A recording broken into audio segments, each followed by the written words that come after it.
Good morning. ये CDPO का paper 2 है जीएस का। तो हम लोग इसको देखेंगे, इस क्वेश्चंस को, और सभी प्रश्नों को देखेंगे कि किस तरह के प्रश्न जो है वो इस बार आए हैं और 67th में किस तरह से आएंगे, या फिर आगे BPSC जो है मेंस में किस लेवल का प्रश्न जो है वो पूछ रही है। तो चलिए हम लोग देखते हैं। तो ये इंस्ट्रक्शंस है, आप इस इंस्ट्रक्शंस को देख सकते हैं। इंस्ट्रक्शंस में था जो सेक्शन 1, 2 और 3। तो सेक्शन 1 और 2 में से जो है ना 3 प्रश्न का, और सेक्शन 3 में से सेक्शन 3 में से 2 प्रश्नों का चयन करना था और 8 प्रश्नों के उत्तर देने थे। हिंदी में भी इंस्ट्रक्शंस आपको नीचे लिखा हुआ मिल जाएगा। और इसके अलावा जो है अपने शब्दों में उत्तर देना था, किताबी भाषा का इस्तेमाल नहीं करना। हिंदी इंग्लिश दोनों में छपा हुआ होता है। कोई समस्या होने पर इंग्लिश वाला ही मानक माना जाता है। तो बेसिक चीज़ है जो यहाँ आपको देखने को मिलेगा। तो ये है बेसिक इंस्ट्रक्शंस। चलिए हम लोग जो है ना आगे शुरू करते हैं। पहला क्वेश्चन था जो लगभग हमेशा ही पूछा जाता है। A governor should discharge his her duty in accordance with the spirit of the constitution and not just act as an agent of the centre. Discuss the role of governor in the light of the statement. Hindi में भी पढ़ देता हूँ। एक राज्यपाल को संविधान की भावना के अनुसार अपने कर्तव्य का निर्वहन करना चाहिए, न कि केंद्र के एक एजेंट के रूप में कार्य करना चाहिए। इस कथन के परिप्रेक्ष्य में राज्यपाल की भूमिका पर चर्चा कीजिए। देखिए, ये तो बहुत सिंपल था। खास करके बहुत सारे articles the Hindu, the Tribune, Indian express और हिंदी न्यूज़पेपर भी प्रकाशित करती रहती है, जैसे कि हिंदुस्तान, दैनिक भास्कर, जिसमें अलग अलग राज्यों में जो कन्फ्लिक्ट चल रहा है राज्यपाल और मुख्यमंत्री के बीच में, उसको लेकर के बहुत सारे पॉइंट्स रखे जाते हैं। बहुत सारे जगहों पे जो सामान्यतः जो इसमें इस समस्या में जो गलती निकाली जाती है वो निकाली जाती है राज्यपाल की, क्योंकि राज्यपाल जो है वो केंद्र सरकार के एजेंट के रूप में काम करते हैं। और राज्यपाल की जो पावर है उस पावर का वो कई बार जो है दुरुपयोग करते देखे जाते हैं। जैसे कि धारा 356 का गलत इस्तेमाल हो, या फिर मुख्यमंत्री की नियुक्ति के विशेषाधिकार का गलत इस्तेमाल हो। तो ये सब काफ़ी लंबा पॉइंट्स था जो यहाँ पर आपको देखने को मिल सकता था। हम लोग आगे देखते हैं।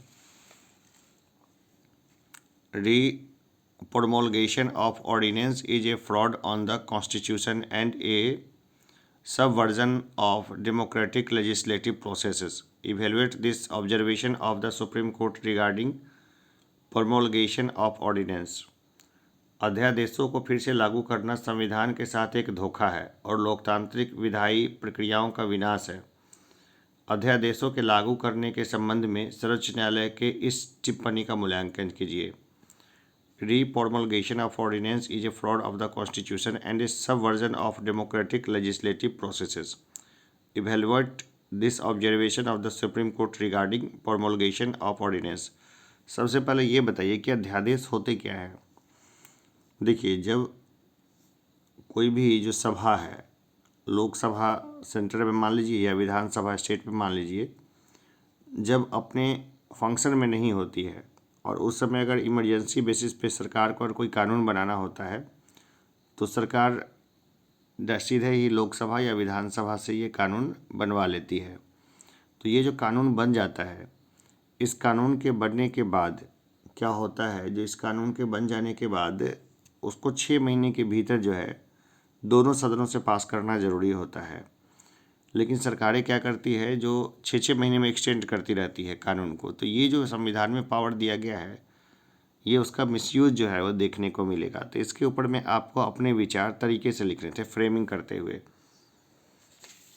आगे देखते हैं जो आगे है। Do you agree with the view that the desire of post retirement jobs by जजेस influence pre retirement judgements.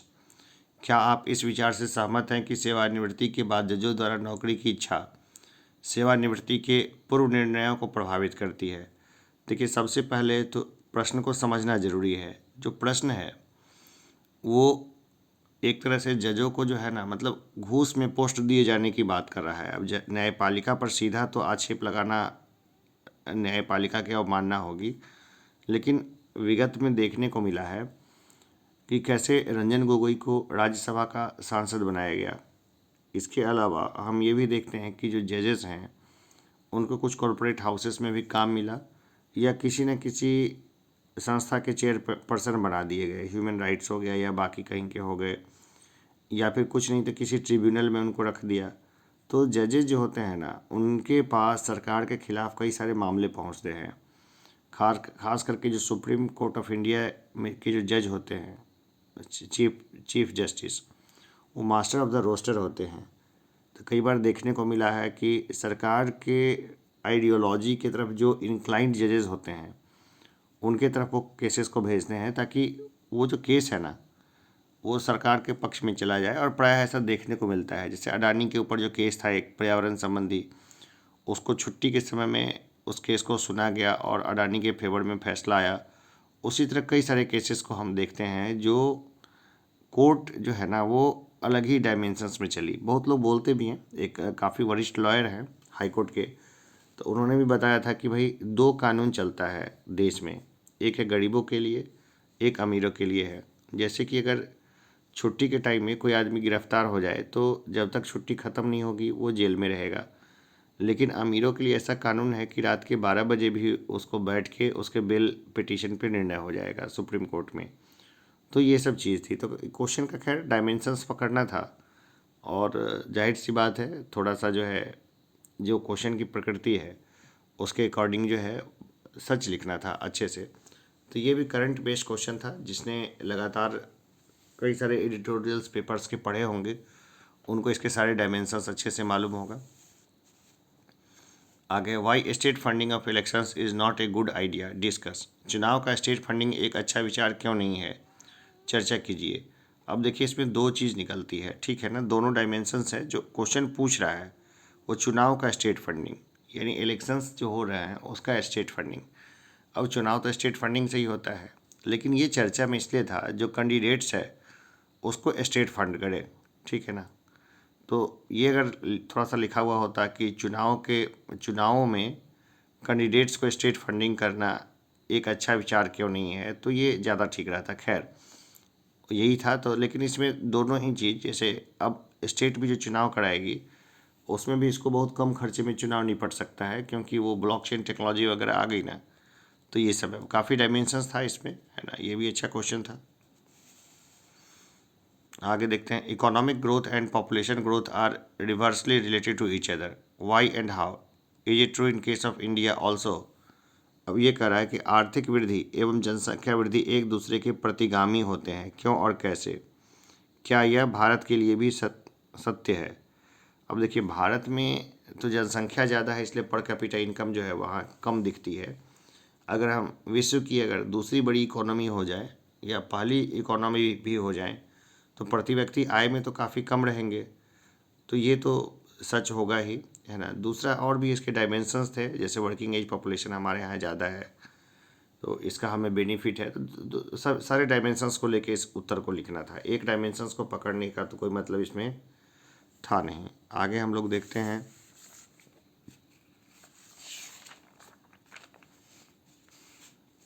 Logically analyse the more effectiveness of the executing policy of the present NITI Aayog as compare to that with the earlier planning commission.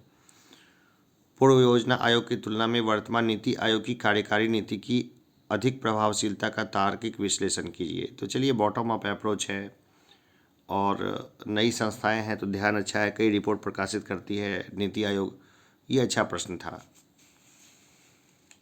आगे है, decentralisation of industries towards rural area will not ensure balanced regional growth but also reduce the exceeding population pressure in and around metropolis and urban centers. Do you agree?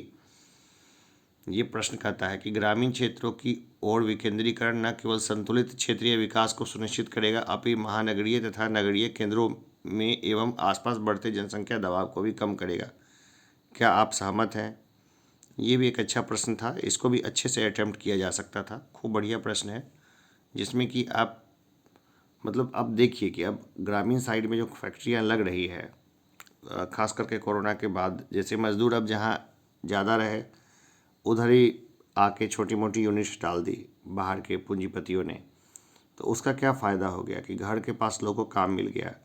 अब बिहार में देखिए, Chanpatia model को देख लीजिए। Chanpatia model जो है पश्चिम चंपारण में, उसमें कपड़े के लिए बाहर के लोग आए, उसने यही इंडस्ट्री लगा दी। अब कपड़े का प्रोडक्शन होता है, बहुत सारे जो बिहार के मज़दूर थे उनको घर के पास ही काम मिल गया। तो ऐसे अगर बहुत सारे क्लस्टर में अगर काम होता तो काफ़ी अच्छा काम हो सकता था। तो ये भी एक बढ़िया प्रश्न था जिसको पूछा गया था। आगे हम लोग देखते हैं, write short notes on the following. निम्न पर संक्षिप्त टिप्पणियाँ लिखी। Bihar as a rice bowl of India. Bihar Bharat का धान कटोरा। अब देखिए, बिहार की आबादी इतनी है कि जितना जो है कंजम्पशन, वो सब कंजम्पशन बिहार में ही हो जाता है नॉर्मली, है ना। बिहार में ही सारा कंजम्पशन हो जाता है ना। तो अब बिहार जो है वो धान का कटोरा कैसे हो सकता है। मधुबनी में देखिए, प्रोडक्टिविटी जो है पूरे वर्ल्ड में बहुत अच्छी रही। मधुबनी में जो प्रोडक्टिविटी चावल की रही, तो वो इशू था। और भी कई सारा चीज़ था जिसमें काफ़ी डायमेंशंस थे इसमें लिखने लायक, और सभी डायमेंशंस को लिखना समझदारी होता। उत्तर धान के लिए जो चाहिए पानी और धूप, जो मौसम चाहिए, वो बिहार में प्रचुर मात्रा में है। और बिहार में चावल की सभी किस्में हो सकती है। जितनी अभी नॉन अननोन किस्में हैं, वो सारी किस्म जो है वो आराम से हो सकती है बिहार में।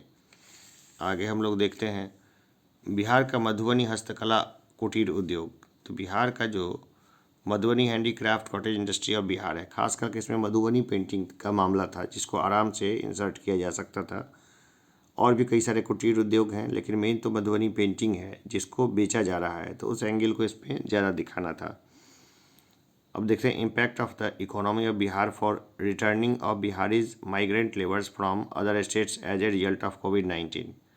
कोविड-19 के कारण अन्य राज्यों से बिहार के प्रवासी मजदूरों की वापसी का बिहार की अर्थव्यवस्था पर प्रभाव। अब क्या प्रभाव पड़ा बिहार की अर्थव्यवस्था पर? भाई, कुछ सकारात्मक प्रभाव पड़ा, कुछ नकारात्मक प्रभाव पड़ा, लेकिन अभी देखते हैं कि ज़्यादातर जो प्रभाव है ना बिहार की इकोनॉमी में, वो सकारात्मक ही रहा है। आगे देखते हैं कि ISRO has played an important role in making India a global space power. However there are many challenges and opportunity in the new space age that ISRO needs to address. Give your views as those aspects. ISRO ने भारत को वैश्विक अंतरिक्ष शक्ति बनाने में महत्वपूर्ण भूमिका निभाई है। हालांकि नए अंतरिक्ष युग में कई चुनौतियां और अवसरों का सामना करना पड़ता है जिन्हें इसरो को संबोधित करने की आवश्यकता है। उन पहलुओं पर विचार कीजिए। काफ़ी हाथ खोल के लिखने वाला ये क्वेश्चन है। इसमें इतने डायमेंशंस हैं ना, जैसे इसरो की जो है एक तकनीकी शाखा है, इसरो की विपणन शाखा है। जितने मोबाइल फ़ोन से लेकर टीवी हम आज देख रहे हैं, वो सब इसरो के सैटेलाइट्स की देन है। तो ये इतना बढ़िया क्वेश्चन है कि इसमें पूरा सारे डायमेंशंस को लिखने में बड़ा बड़ा आनंद वाला क्वेश्चन था ये, कि खूब जी भर के इसमें आराम से लिखा जा सकता था। आगे देखते हैं हम लोग, what is nanotechnology, why is nanotechnology one of the key technologies of the 21st century, describe the silent features of Indian government's mission on nano science and technology and the scope of its application, the development process of the country। Nano technology क्या है? Nano technology 21वीं सदी की प्रमुख तकनीकों में से एक क्यों है? भारत सरकार के mission nano science and technology की मुख्य विशेषताओं और देश के विकास की प्रक्रिया में इसके अनुप्रयोग के दायरे का वर्णन कीजिए। 10⁻⁹ पर जो है ना नैनो टेक्नोलॉजी काम करती है। अब इसके ऊपर भी इतना सारा कॉन्सेप्ट है जिसको लिखा जा सकता है, लेकिन ये एक स्पेशलाइज आ गया। भारत सरकार के mission nano science and technology जो लॉन्च हुई है कि मुख्य विशेषताओं और देश के विकास की प्रक्रिया में इसके अनुप्रयोग के दायरे का वर्णन कीजिए। तो यहाँ पे जब तक इसको अच्छे से पढ़ा हुआ नहीं होगा अभी, तब तक इस प्रश्न को का उत्तर जो है देना वो बहुत मुश्किल होता है। तो ये प्रश्न का जो है ना, वो बिना पढ़े हुए लोग इसको अटैम्प्ट नहीं कर सकते हैं। ये देखिए, discuss the objectives and significance of national super computing mission in India, also explain the challenging issues. Bharat में राष्ट्रीय सुपर कंप्यूटिंग मिशन के उद्देश्यों और महत्व पर चर्चा कीजिए। चुनौतीपूर्ण मुद्दों को भी समझाइए। अब राष्ट्रीय सुपर कंप्यूटिंग मिशन के बारे में जानकारी है तभी ये अटैम्प्ट हो गया होगा, अन्यथा नहीं। आखिरी क्वेश्चन देखते हैं। In the context of productivity and income of farmers in Bihar as well as in India assesses the role of science and technology। Bihar के साथ साथ भारत में किसानों की उत्पादकता और आय के संदर्भ में मिशन और प्रौद्योगिकी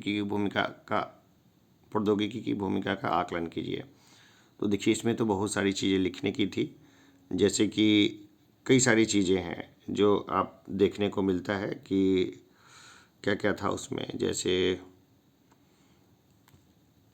मौसम को लेकर के जो भविष्यवाणी की नई तकनीक आई है जिससे लोग फैसला लेते हैं। इसके अलावा जो बीज है, बायोटेक्नोलॉजी बेस्ड बीज आए हैं, प्लस इसके अलावा विपणन के लिए जो ई-नैम पोर्टल्स वगैरह है, चाहे बेचने की जो सुविधाएं आई है, तो बहुत सारी चीज़ें हैं जिसको मतलब लिखा जा सकता था। इसको तो हमने 33 से 35 नंबर पेज तक हमने इसको अटैम्प्ट किया, चूँकि लिखने के पेज पूरे कॉपी में 36 ही होते हैं और अंतिम जो पेज होता है वो अंतिम पेज मैं हमेशा रफ़ के लिए ही इस्तेमाल करता हूँ। तो अंतिम पेज 36वां पेज जो है उसका इस्तेमाल होता है रफ़ के लिए। तो वो कैसे उसका इस्तेमाल करना है मैं आप लोग को बताऊँगा आंसर राइटिंग सेशंस में कि भाई उसको क्या इस्तेमाल करते हैं और कैसे इस्तेमाल करते हैं। तो देखिए, ये मैंने हर क्वेश्चन को जो अटैम्प्ट किया है तो उसके मैंने नंबरिंग कर रखी है।